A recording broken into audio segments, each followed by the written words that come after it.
এই উপত্যকার একপাশে পর্বতশৃঙ্গ অন্নপূর্ণা, অন্যদিকে দিগন্তজোড়া সুউচ্চ পাহাড়, আর মাঝখান দিয়ে বয়ে যাচ্ছে গন্ধকী নদী। নেপালের রাজধানী কাঠমান্ডু থেকে 200 কিলোমিটার দূরে অবস্থিত পোখারা উপত্যকার উত্তর পশ্চিমে গড়ে ওঠা এই শহরের নামও পোখারা, যার সৌন্দর্য দেখতে প্রতিবছর ভিড় করেন হাজার হাজার পর্যটক।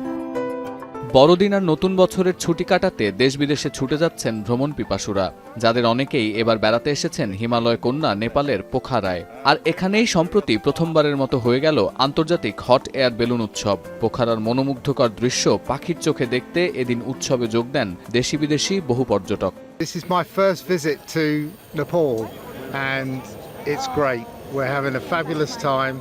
The flying's good, the people are even better. And we've done some wonderful sightseeing.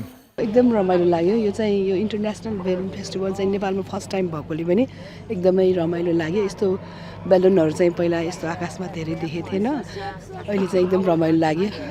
পোখারার আকাশে উঠতে থাকা এই হট এয়ার বেলুনের প্রতি দেশি বিদেশি পর্যটকদের আকর্ষণ নতুন নয়। মেক্সিকো, অস্ট্রেলিয়া, কানাডা, সুইজারল্যান্ড ও তুরস্কের মতো দেশে হট এয়ার বেলুন শো দেখতে ও অংশ নিতে রীতিমতো ঢল নামে পর্যটকদের। প্রথমবারের মতো পোখারায় ফেস্টিভ্যালে যোগ দিয়ে এয়ার বেলুনের পাইলট পিয়েটার কুইস্ত্রা জানান, বিশ্ব সংস্কৃতির এক অভিনব মিশেল ঘটেছে এই নেপালে।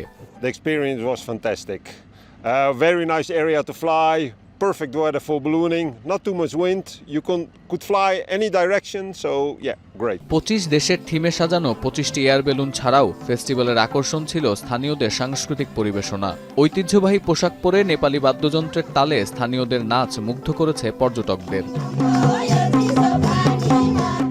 24 ডিসেম্বর ক্রিসমাস ইভে শুরু হওয়া 9 দিনব্যাপী এই আয়োজনের পর্দা নামবে নতুন বছরের প্রথম দিন 1 জানুয়ারি 2025-এ। পৃথিবীর সর্বোচ্চ 14 পর্বতশৃঙ্গের 8টিরই দেখা মেলে এই নেপালে। 15 থেকে 35 কিলোমিটারের মধ্যে অন্নপূর্ণা রেঞ্জ থাকায় পর্বত আরোহীদের আনাগোনা লেগেই থাকে পোখারায়। আয়োজকরা বলছেন, ভ্রমণ পিপাসুদের দুঃসাহসিক অভিযানে উৎসাহিত করতে প্রথমবারের মতো এই বেলুন ফেস্টিভ্যাল আয়োজন করা হয়েছে। তাদের আশা এর ধারাবাহিকতা দেখা যাবে আগামী বছরেও।